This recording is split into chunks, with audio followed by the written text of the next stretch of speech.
Hey guys, Ollie and the Vanguard Boys here. I know it's been a few months, exactly looks like 3 months since I made a video. A lot has happened in the last few months. I used to work for GameStop, not to get too heavily into it, but now I no longer do.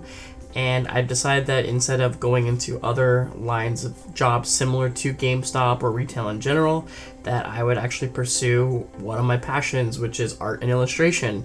So I'll say a little bit more about that at the end of the video, if you guys don't mind. I know we're here for Vanguard, and you're probably wondering to yourself, how does Protect 2 Angel Feather work in Premium? So I'm here to show you that today, because I'm not gonna lie, I kind of think Protect 2 might be my favorite marker.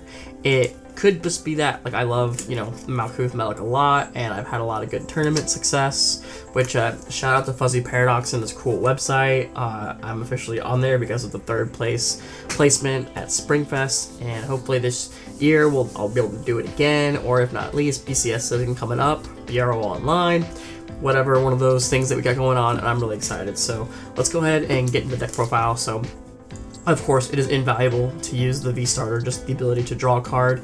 I think with how much board removal is, a lot of the Forerunner starters, just while they do cool things, this being able to draw a card and get the quick shield, that's the easiest, especially against decks like Narukami, where you can bind that quick shield from your hand and not have to be such a hard nag. So we're going to go into the grade 1s, and this is where it's going to be, some of the ratios on this probably could be altered, some things could be changed, but I'll show you the 4 that I believe need to be in the deck. So first, we're going to go over the staple, Black Call Nakir. This card is just too invaluable. So one of the things that I really like about playing Protect 2 with Angel Feather is that a lot of it is about knowledge with your numbers, right? Being able to make sure that your opponent is having to use as many cards as possible with your lines of play. And I truly think that Nakir really helps out in the early play. Like, first of all, getting a card in the damage zone to proc the plus 5k is just easy to do, especially on grade 2. You have Kyle, you already got the effect triggered because it's a continuous ability. When she swings for 13k against your opponent's 8k, they can't use their quick shield to guard, so they're forced to take the damage, or they have to use a card with a higher shield value if they don't want to get rushed. So depending how you set up the other 2 columns, you could genuinely speaking either rip a lot of cards out of your opponent's hand, or even put your opponent to 2 or 3 before they even ride up to grade 3. So Nakir is incredibly important for that.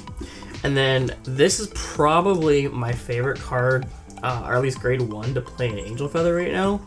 It's Berry Beat Angel. I mean, yeah, so part of one of the reasons why I like her is because when she's on a Protect marker, she gains the ability to intercept and plus 5k shield. So even on one marker, she's easily like a 25k interceptor, 37, with just like 1 card guard right there, which is really, really nice. I'll admittedly, in Premium, it can be harder to keep your units on board depending on the matchup, but we have things to go for that. There are much better things to protect your deck with.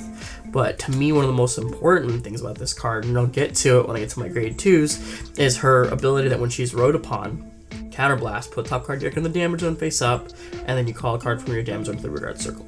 It's a really simple ability, but there's a lot of combos that can do a lot of things in depth that are really, really cool. So for that, you can also build a board really fast during your grade 2 turn without using any cards in hand besides your very minimal cards from hand because of that ability. And you can even choose what you're going to be calling from the damage zone, which is really, really nice. So Berry Beat is super, super cool. A lot of cool combos that really create early aggression. And then here are going to be kind of my text. Now this is going to get important later, but this is a promo, and I've played it at 2, I've played it at 3. I think 4 is way too much. I do ideally want to see grade 1s that if I see it in my opening hand, I want it doing something on the Vanguard circle early in play. And Hiniel, Black Racer Hiniel, is a promo from V, and her whole thing is if your damage zone has more cards or equal to your opponent, when you place her in the Guardian Circle, you can +1, soul +1, you heal 1, and take a damage, and it has the rescue keyword effect in it. Now, so you can't use it if you have less damage than your opponent, so that's something to keep in mind there. But there's a lot of interactions that are really important. Now, also early phase, like let's say you're going against Aquaforce, and you want to be able to trigger damage checks in order to increase the likelihood that you're going to be able to hitting triggers without actually taking damage. It's nice because some of their lower units you can use this as a 1 card guard and then possibly hit a trigger, and now they won't be able to hit you with other units when they're guarding you early. And she's not GB restricted, so you don't have to worry about having Stridden. It's like getting the rescue check, G-guard, and being able to hit it early. And then with our Denial Griffin combo, she can also help proc that. So she's like having 2 extra of our rescue check G-guards that we'll get into later. So super cool card, really flexible and versatile, just doesn't do anything on the field. And this is where things can get a little bit different depending on what you want to do. I'm experimenting with different things. I had Scaling Angel, just because Scaling Angel lets you set up your damage zone and also refill soul. But because of having Yafkyle on the deck, you only have 1 card. Yafkyle can help you get cards into your damage zone. As far as being able to shoot them during main phase, so I think Belly Full Meds is kind of a good happy medium in between having that. And then the Lamedo, I think I kind of like him as a 1-of, but also could be cut without preference. It's just that generally speaking, when you're applying a lot of heavy pressure with your stride with Zapkyle, a lot of times your opponent's going to perfect guard your Vanguard, because I mean you're doing 5 to 6 like drive checks, and your column is easily 40k plus, and they're in no way not gonna no guard that. That would be kind of insane. So literally second turn, you know, slap that down, counter blast. You can afford a counter blast in this deck. You could easily apply a lot of pressure, or even just kill your opponent here. And I'll show you, this deck does, you know, 4 to 5 attacks on average, even in multiple different situations. It's what we call a toolbox deck in that regard. That's what I love about Angel Feather, is that how like toolbox and adaptable to every situation. I'm not saying that this deck is going to be like a tier 1 deck. You definitely have some harder matchups, like Narukami will always be a pain no matter what. Aqua Force in the late games that they value you, well, your G-guards don't really do much, but we can kind of get into some strategies around that. So going to the grade 2s, Yafkyle, always going to be a staple. I mean, Counterblast 1, add a card from your damage on your hand, rescue check, boom. It's not a real rescue check, but still, I mean, you're taking a damage. So you can easily trigger a critical trigger during the main phase, and, you know, especially if, like, you have your Stride on board and you've got Lamedo, yeah, give that crit to your Vanguard. Give the power to another rear guard, but I mean, like, 4 or 5 drive checks with a plus 20k Vanguard with a crit, like, easy. You know, with the Sentinel Shriek, it's super, super nice. You're going to force your opponents to G-guard your Vanguard, which is really nice. And then right here is probably one of the coolest combos, and I haven't seen very many people talk about it, but Sariel with Berry Beat Angel is insane. So I'm doing this in Malkuth now, testing it out, see how I like it. There's some other things in Malkuth that I'm experimenting with. My deck mostly stay the same. Basically, the idea is you have Berry Beat Angel in your Vanguard circle. And let's say you don't have Yafkyle in your hand, which anyone that plays Angel Feather knows it sucks not having Yafkyle in the early phase. Well, basically what you'll do is you'll play this over Berry Beat Angel. You'll resolve Sariel first, Counterblast 1, Soul Blast 1, tutor a Yafkyle to your damage zone with Sariel, and then you activate Berry Beat Angel skill, where you'll Counterblast, you know, do Berry Beat Angel skill, top card in the deck. You'll call out Yafkyle. Yafkyle will go ahead and Counterblast, add whatever card you put in there, add that to your hand, and then you, boom, take a damage. And hey, who knows, you hit a trigger or something like that. Or whatever you hit, doesn't matter. Just basically calling out Sariel from your hand, go into the Berry Beat Angel into the Vanguard circle in your ride phase. Before you even enter main phase, you're already going to have Yafkyle on board. Or let's say you already have a Yafkyle in hand, but there's another unit that you would rather call out to the rear guard from your deck, or rather just like build up numbers, you know, maybe it be an Akir or something like that, or maybe you want to call out just whatever you need. More than likely it's still going to be Yafkyle, because that way you're saving the Yafkyle in hand. It's a really, really cool combo to tutor out whatever you need, and especially, you know, getting that early play out, because you could end up hitting triggers, hitting big numbers. I mean, you're talking about Yafkyle gets +3, she's 12 right now. If you hit a trigger, give that power to Sariel. And then you have, you know, Nakir, who's +5, 13. So these are already really good column numbers right here, because here's, you know, 13. Maybe put another booster behind Yafkyle so they hit defensive. So 13 requires them to guard, or not guard, wherever they want to do. And then you have a drive check, which adds that early pressure. And then if you have a booster behind Yafkyle, even if they hit a defensive, no matter what, if they're on grade 1 or grade 2, their defensive isn't going to mean much if it's 1 defensive, because you're still going to be able to hit with this column, with her being 12 and then your 8, that's 21, that's over 20. So that creates really, really good numbers and creates really early onboard aggression, and that allows you to play very aggressively against your opponent, which is what this deck wants to do. You want to have an incredibly aggressive early write-up. And then continue on. This is where the unique features of the protect markers come in. So here's Ammunition Angel, and she is a part of a couple of combos in this deck. So her whole ability is that when she's placed either on Vanguard Circle, which again, that's not a bad thing, right? You place her on the Vanguard Circle, you get your board removal triggered, right? You'll basically take your opponent's card, you put it into choose one of them, put into the damage zone, and then they heal one of their cards.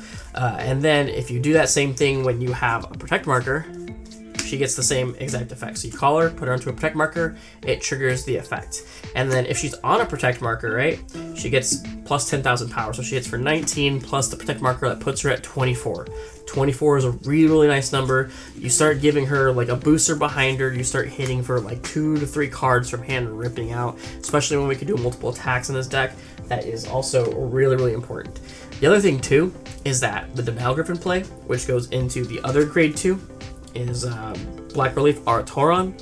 The idea behind it is that if you have her set up in your damage zone, and then let's say you have Aratoron right here in your back column because you wanted to leave her back there, or if you don't want to telegraph, you put her in the front row and put the protect marker in the back row. Either way works.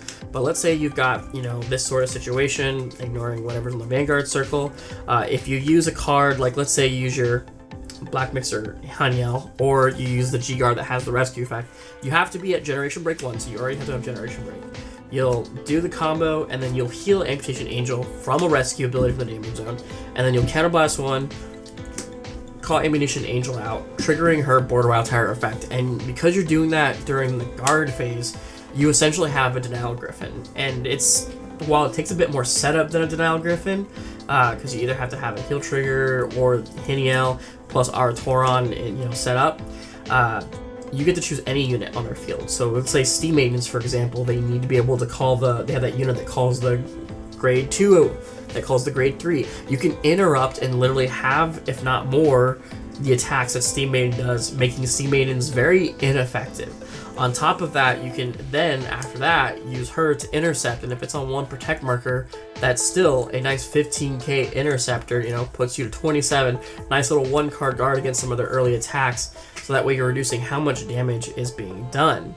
On top of that, Aratoron, which again, I'm running 3 of them in the deck. I'm running 3 Ammunition Angels. I think with how tunable everything is in this deck, these are not bad ratios. You end up seeing them more than enough. But Aratoron is also very, very important for our aggression, because when I get into the triggers, I'll talk about one of the other combos here that during the battle phase, same thing, if you heal a unit using a card that has the rescue effect, you counterblast and call that unit in the same column as her. So you can do that same skill offensively or defensively, and you can do that with any of the columns. So you haven't used the Awhile this turn, but she's in your damage zone. Well, you heal her using an effect of a rescue during your turn. Well, then you call her out to the same column as her, counterblast, get a card. Well, you got an extra trigger check right there. So that ends up, maybe even applying more pressure by hitting a trigger, maybe hit a stand trigger or a crit trigger, different things like that. She's gaining power of the column, you're plussing cards in hand, and so, like with your drive checks, you're ending your turn with a lot more cards in hand, applying more pressure to the opponent. Or you can, go with another one of the Ammunition Angels, keep your board removals going, because it's not a hard once per turn. Just every time she hits a protect marker, it's triggering that. So you do that, let's say you already did it once, but you had another one in your damage zone, you do it again, reward another removal, and it's forcing your opponents to having to call cards from their hand, reducing their hand and even their next turn aggression, which is really cool. And continuing into that, you want cards that hit big numbers. I think 2 is the perfect ratio on this deck. You don't want to see her too much, but you want to see her when you're going to use her. Amputation Angel. She is this deck's semi-win con. You have basically multiple ways, multiple avenues, but once you have 3 protect markers on board, she picks up a Sentinel Restrict, and then if she's in the same, this is important, she's in the same column as a marker, so she doesn't have to be on it. It can be set up in the back row. Let's say you have Berry Beat in the back row and you want to have Berry Beat do big intercepting, like you're going up against Kagura and Overlord. That's a real good way to do that, because then Berry Beat can just intercept for 1 against like their multiple attack Vanguard things and defend even easier. But either way, she's hitting plus 15, so she's 29 on a protect marker. More protect markers keeps making her even bigger, forcing your opponent to use G-Guards. Maybe they don't have that. She can just literally just win you games. And the important thing too is, like I said, this is a numbers deck. We're going to get into the stride and kind of like the effective strategies and what kind of numbers and columns you're making, because you are doing, again, 3 to 5 attacks depending on your different situations. Especially if you have Aratoran on board, you're going to continuously like make sure that you have more attacks going while also setting up your defense, which is really, really important. And then we'll go into the only grade 3s of the deck. It's Kyriel. I know it's kind of an odd and interesting choice when it comes to premium, but since we're doing a Protect 2 deck, I mean, her ability to make 2 Protect markers is literally super important. You just drop her, make 2 Protect markers, and you just keep going. Ideally, you want to have 4 Protect markers down. Now, one of the other reasons why I like Kyriel is, let's say you're in those really, really tight games where you just had to wear out your hand, your opponent doesn't have much of a hand, you have nothing to build up a field. Sure, you can stride, but your opponent's got enough, maybe a PG in his hand, he's going to be able to guard your one attack. Well, Kyriel's ability naturally lets you multi-attack, lets you rebuild board. You just on attack, Counterblast 1, Soul Blast 1.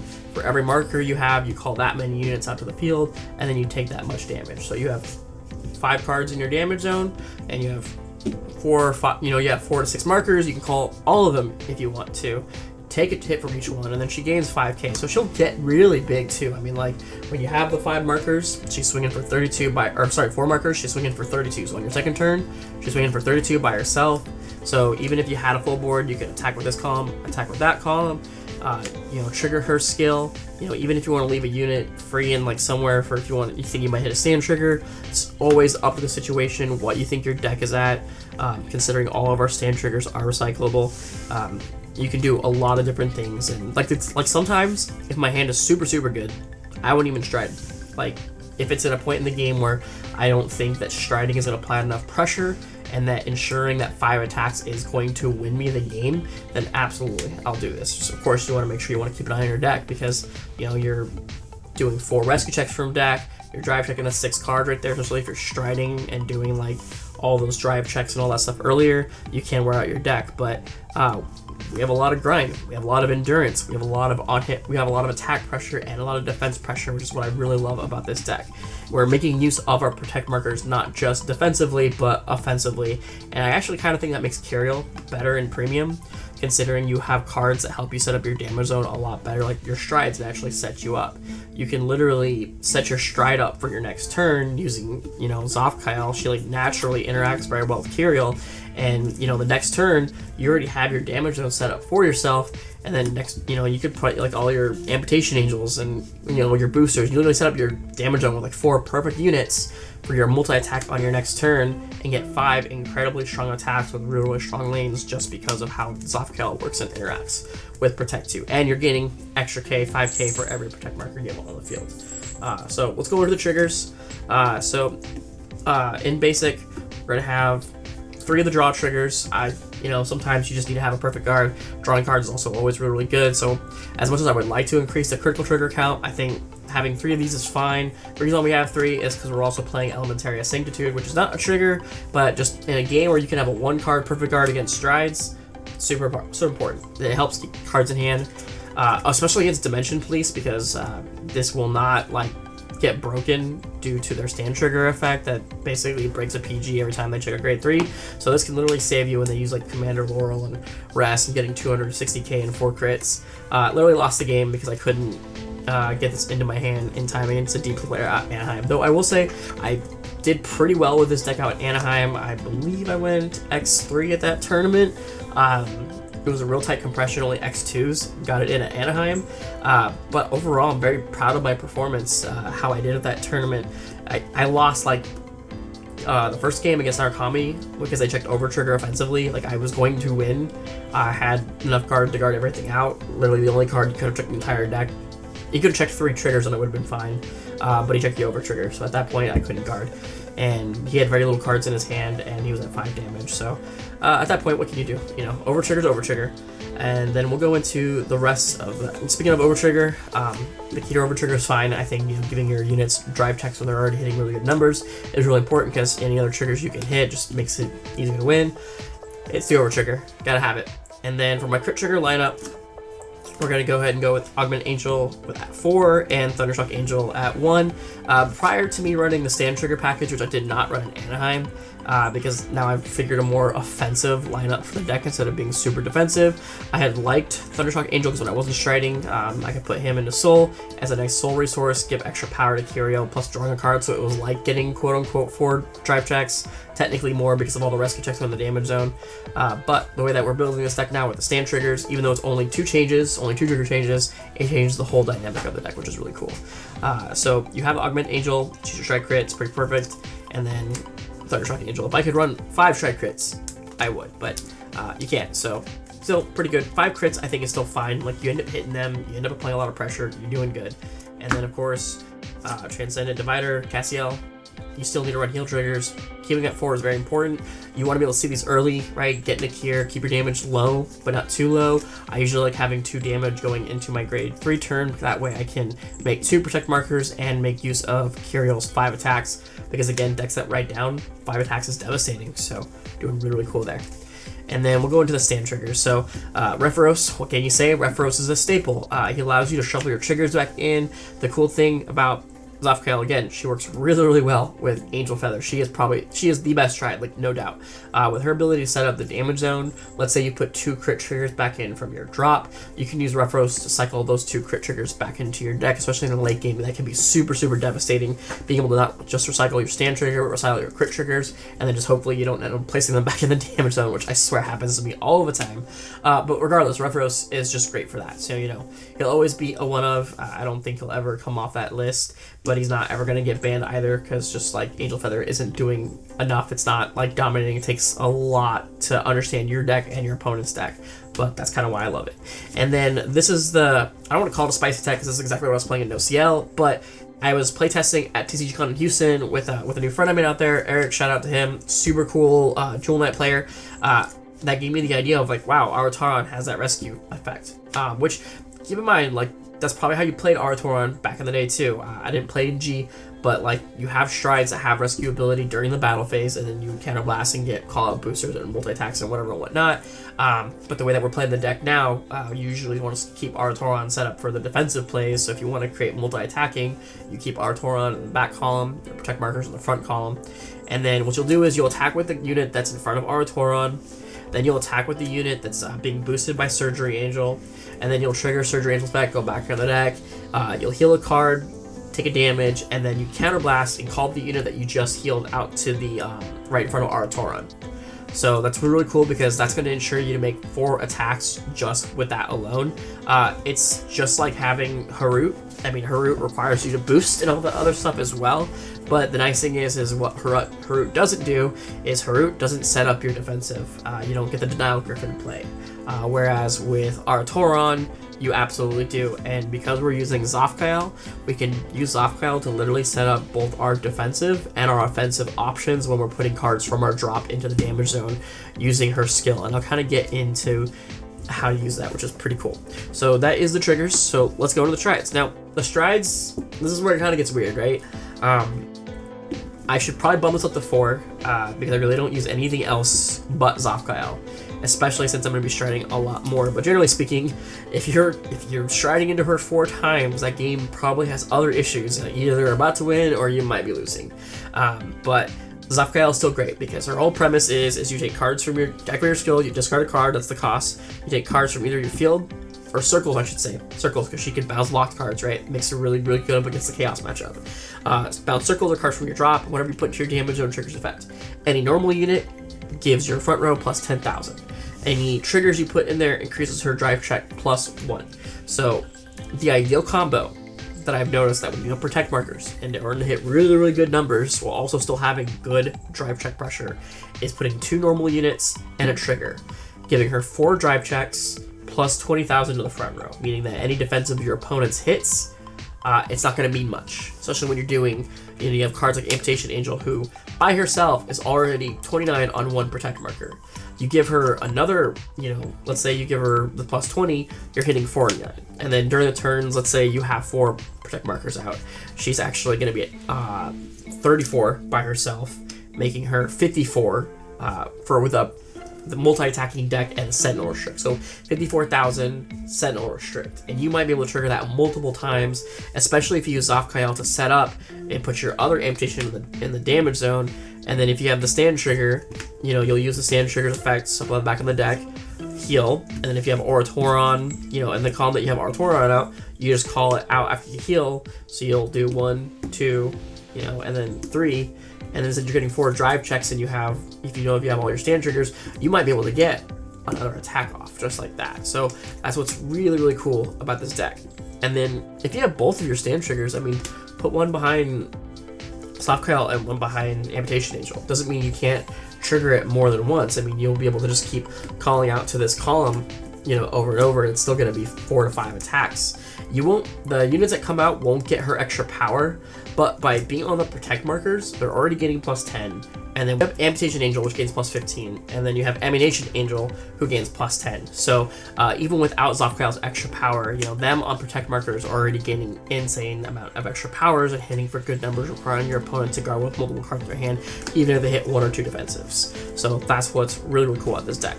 So Awhile is going to be the one stride you're going into pretty much only.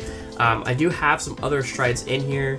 Of course, Bazazel is just a nice another win con. If you're kind of in the game that is going on way too long and you need to be able to end it there and your opponent's at like 4 damage, she's not bad to go into. You just counterblast 4. Because you have the protect markers, your units are going to be able to hit for better numbers. So let's say you're giving no additional power to the front row. You have 2 protect markers here, 2 protect markers right here, and even with just Ammunition, and let's say you happen to have Amputation Angel out, right? You do the counterblast 4. You know, of course, you're only getting 3 drive checks with her, but you're swinging for 19, 20, 29 right here. And your opponent, let's say you have 4 cards, has to guard with 4 cards out of hand for your 29. That's just really, really good numbers right there. That hits really, really well. Even regardless of that, they're gonna be, you know, more. And then this, of course, is going to be even bigger than that. It'll be 29. It'll be 34. So, and that's without any drive checks. And you can still drive check, hit triggers. They're going to be having to guard 4 or 5 cards each time. It does reduce the amount of attacks you're doing. I mean, you could always hit a stand trigger. I myself should probably use Bazazel a lot more than I do in my matchup. So it probably help me against the grindier decks like, you know, Narukami matchups and things like that. Because, yeah, I should probably remember this Narukami, because Narukami just seems, with their huge hand, always seem to wreck me. And the cool thing is like that guard restrict effect, it's not generation break. It just requires you to have 4 cards in your damage zone. Granted, you're kind of risking yourself after that because your damage zone could be completely counterblasted out, and you might need like a card or 2 open for your defensive options depending on if you have any heal triggers in your hand. So that could be a Hail Mary moment for you, but just one of the things you kind of have to play around the matchup. And then I have Black Seraph Gabrielle in here. I've never actually used her. The only reason why I have her in here is because let's say you have Oratoron, but you don't have your rescue stand trigger. You don't have Surgery Angel, right? She literally heals during your main phase with the rescue. I believe that it's you choose a face down card, you flip it up, Gabrielle. When your cards put your damage under the battle phase, you choose 2 your units, and they get plus 2k on the turn. And then, of course, at the end of the battle, that the units attack, choose 2 cards from your damage zone, heal them, choose one of your Vanguards, deal 2 damage. So you can literally heal 2 cards, and then counterblast using Artoron's effect and call one of those 2 cards out. So you can still get 4 attacks. You don't get the huge like stride bonuses that you get from Awhile, the ability to have like you know, a bunch of cards in hand, but you can trigger the multi-attack, so situationally it could be important. I mean, 2 rescue checks is still pretty cool. It's essentially like a micro Kyriel at that point. I mean, Kyriel's almost doing the same thing. And then this is where the stride deck gets really, really interesting, because you have you're gonna see where I'm kind of going crazy here, and in reality you're probably never going to use Sariel all 4 times. You can only have 4 cards face up in your G deck that's Generation G Guardian. So obviously, if you end up using this 4 times, you can't use anything else. But I like having the options. You never know. Or you can flip one using Elith, who gains power based off of your face-up cards in the damage zone. So she just gets really big. But Sariel is probably the most important one, because it's Counterblast, like the top card of your deck. heal a card, take a damage, and then if you have Artoron, then that's when you, if you heal this card from your damage zone, then you'll counterblast and call out to a protect circle, and then trigger the Denial Griffin play. That's the reason why you do that. Now, keep in mind, you don't always just have to do that with Ammunition Angel, which luckily Zapkail can set that up every single turn from your drop, even after starting the drop. But you can put cards like, Zapkail in there. So, like, let's say you have another heal trigger in your damage zone. You use the effect, you call out Zapkail as the heal trigger in your hand. That's another generation card you might not have had, and Zapkail then can intercept, and then you could always do this again if you have another good unit in your damage zone you might want to use. Like, let's say you do have another Ammunition Angel. It's just really, really invaluable with this combo right here. Like, Artoron is one of the reasons why like this works so well in Protect 2.